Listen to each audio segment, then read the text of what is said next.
Video tayo. Eto guys, eto. Inaarasin din yan. Ayan. Diba ang cute? Tapos may ilaw pa siya pero patitingnan ko po na sa yung video. Sa karagdagang school building ng kanilang senior high school department. Sa halaga, halos Yun yun ako makikita yun. Yung laboratory po sana, nakakatulong yan para magkaroon ng hands-on experience yung mga bata. Ayun o, ayun ang siya. kontratista ay Yun na niya makikita. Ayan. mga Biskaya.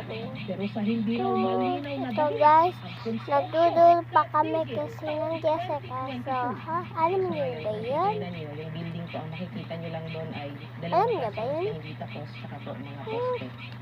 Kung alam niyo, napipilitan na lang daw ngayon ng eskwelahan na pagkasakit sa Mag-tiktok labing tayo, limang guys. classroom ang Magsasayaw-sayaw halos 5,000 tayo. estudyante nila sa senior high school.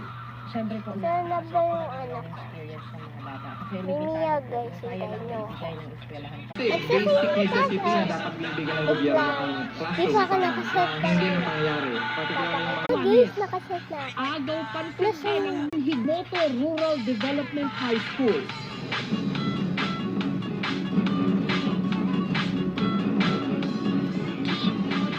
Halos 36 million pesos din ang halaga ng proyektong ito na sinimula noong 2018.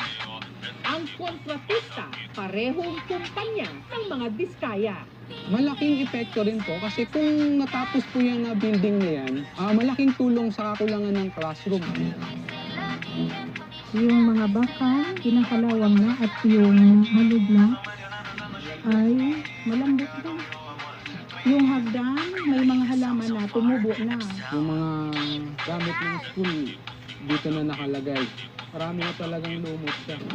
Sana po, mapagpatuloy na ang pag-construct. Mabigyan sana po ng budget para matapos na po siya. Mapakinabangan po ng mga estudyante po namin.